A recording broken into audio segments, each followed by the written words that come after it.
Hello my beautiful family, आ गई हूँ छोटे छोटे से कुछ घरेलू और किचन टिप्स लेकर आप सभी के लिए, जो आपको काफ़ी हेल्प करेंगे घर के कामों को करने में। छोटे छोटे से टिप्स हैं, लेकिन आपकी मनी सेविंग कराएंगे, आपका समय भी बचाएंगे। तो आइए फ्रेंड, देर ना करते हुए वीडियो को शुरू कर लेते हैं। यहाँ पर सबसे पहले टिप्स होने वाली है मेरी शर्ट को लेकर। अक्सर होता है कि जब भी हम शर्ट धोते हैं तो धोने के बाद उस पर प्रेस करके रखते हैं, या फिर ऐसे भी रखते हैं तो उनको फोल्ड करके रखते हैं।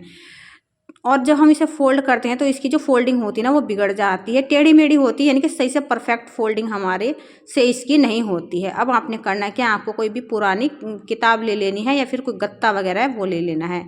आपको ना शर्ट के सेंटर में रख देना है इस तरीके से, और फिर ना आपने शर्ट को फोल्ड करना शुरू कर देना है। ये देखिए इस तरीके से जब आप इस ट्रिक को लगाकर शर्ट को फोल्ड करेंगे तो एक तो आपके शर्ट की जो तह है ना बिल्कुल परफेक्ट बनेगी, और इस ट्रिक के द्वारा ना आप ढेर सारी शर्ट को फोल्ड कर पाएंगे कुछ ही मिनटों में।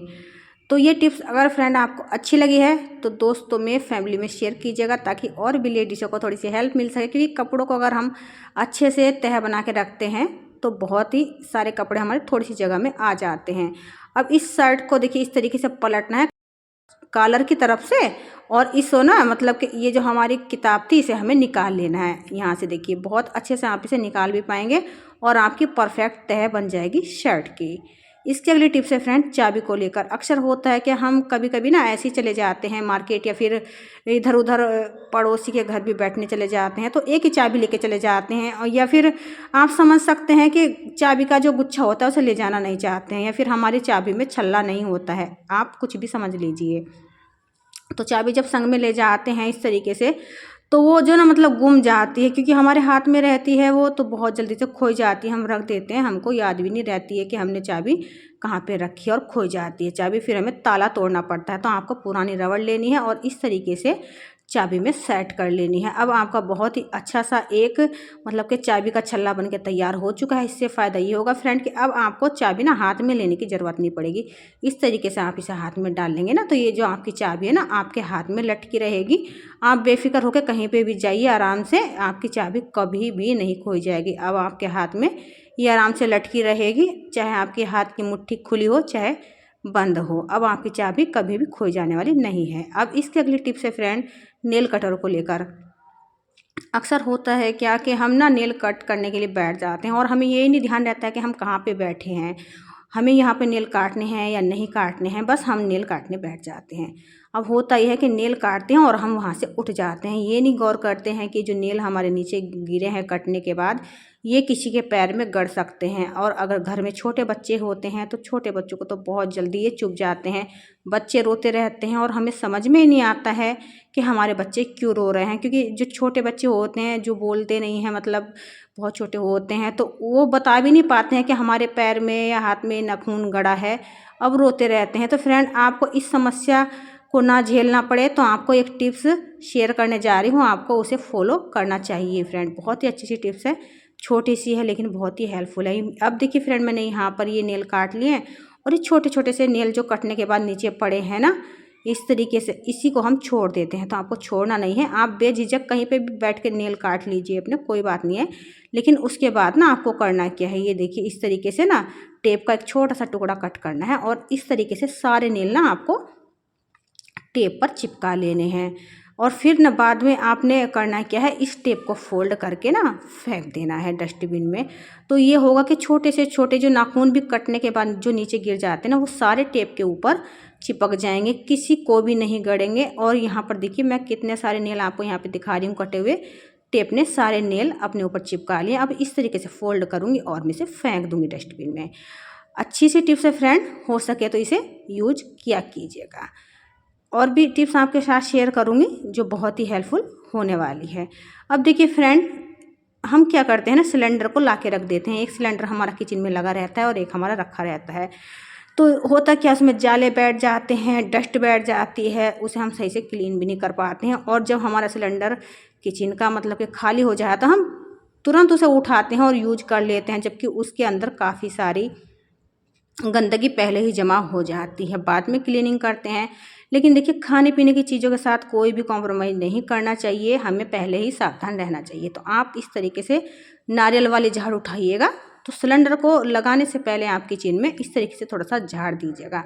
तो इसमें जो भी डस्ट चिपकी हुई होगी ना, मतलब जाले मकड़ी वगैरह हो जाती हैं, तो वो सब ना इससे अच्छे से क्लीन हो जाएंगे। इस तरीके से आप थोड़ा सा झाड़ू से झाड़ देंगे तो आपका सिलेंडर आराम से क्लीन हो जाएगा, आपको झंझट भी नहीं करनी पड़ेगी। और देखिए फ्रेंड, आपको एक काम और करना होगा। ऊपर से तो हम क्लीनिंग कर लेते हैं, लेकिन नीचे ध्यान नहीं करते हैं। जो सबसे ज़्यादा इसमें गंदगी होती है इसकी तली में ही होती है। बस हम सिलेंडर को उठाते हैं और किचन में लगा लेते हैं यूज करने के लिए।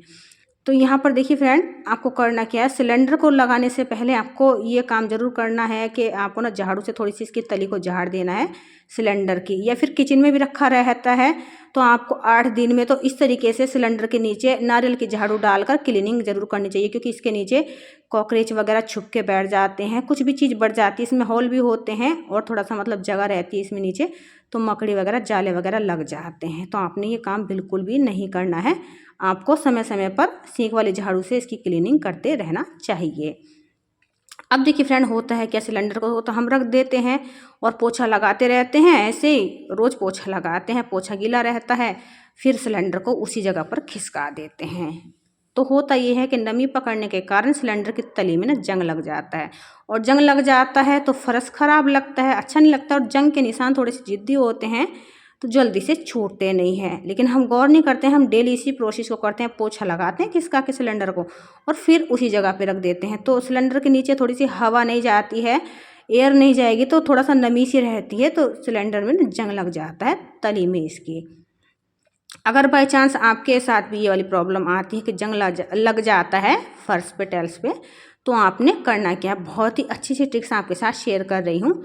आपको खाने वाला मीठा सोडा लेना है, ये तो हमारे किचन में आराम से मिल ही जाता है। बस इसी को ना आपको इस जंग के निशान पर डाल देना है, कुछ इस तरीके से जैसे मैं डाल रही हूँ। तो आप जहाँ जहाँ पे जंग देखिएगा वहीं पे आपको सोडा डाल लेना है, जैसे मैं आपको डाल के दिखा रही हूँ। अब आपको करना क्या है, सोडा डालने के बाद ना आपको ना थोड़ा सा इसे फैला देना है अच्छे से। इस तरीके से झाड़ू लेनी है और झाड़ू से अच्छे से इसे फैला दीजिए। और इसे झाड़ू से इस तरीके से फैलाने के बाद आप करेंगे क्या ना, इसे ना थोड़ा सा मतलब कि रेस्ट करने के लिए छोड़ दीजिए, यानी कि 5 मिनट के लिए छोड़ दीजिए। ऐसे ही 5 मिनट बाद आप इसकी क्लीनिंग कीजिएगा। थोड़ा सा पानी डालना है आपको, मेहनत आपकी बिल्कुल भी नहीं लगेगी। देखिए इसी से बस आपका जो ये जंग का निशान है वो रिमूव हो जाएगा। झाड़ू से थोड़ा सा इस तरीके से घुमा देंगे ना, तो आपको हाथ लगाने की ज़रूरत भी नहीं पड़ेगी, हाथ से घिसने की ज़रूरत भी नहीं पड़ेगी। बस इसी सींग वाली झाड़ू से जो जंग लगा हुआ था वो रिमूव हो जाएगा। देखिए मैं आपको करके भी दिखा रही हूँ यहीं पे आपके सामने ही। तो ये जंग था, मैंने अब इसे क्लीन कर लिया अच्छे से, मैंने हाथ भी नहीं लगाया और इसी झाड़ू से मैंने ये क्लीन भी कर लिया है। अब सर्दियों में बार बार पानी में हाथ डालने का मन नहीं करता है, तो आप इस टिप्स को फॉलो कर सकते हैं। बहुत अच्छी टिप्स है फ्रेंड। और बाद में आप ना किसी सूखे कपड़े से इसे पोंछ दीजिए। ये देखिए अब एक भी निशान आपको कहीं पे भी नहीं दिखाई देगा, जितना भी इसमें निशान था वो सब कपड़े पे आ गया है, यानी कि मैंने पोंछ के साफ़ कर लिया है, बिल्कुल क्लीन हो गया। बस जब सूख जाए तो आप रख दीजिए। अब देखिए फ्रेंड, हमें एक मतलब के बेलन ले लेना है और चकला ले लेना है, दोनों का यूज करना है इसमें।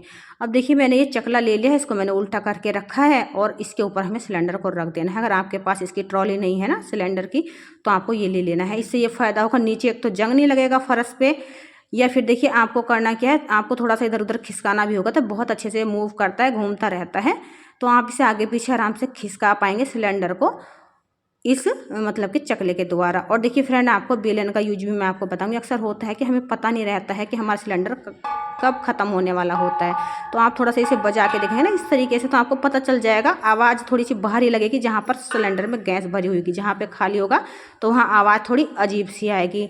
तो यहाँ पर थोड़ी सी गैस है सिलेंडर में नीचे की तरफ, यहाँ पे बस इतनी गैस है। अब मेरा सिलेंडर खाली हो चुका है, तो मुझे आइडिया हो गया है कि मैं नया सिलेंडर लगाऊँ। फिर मिलूंगी फ्रेंड नई वीडियो के साथ, तब तक के लिए आगे दीजिए, बाय बाय।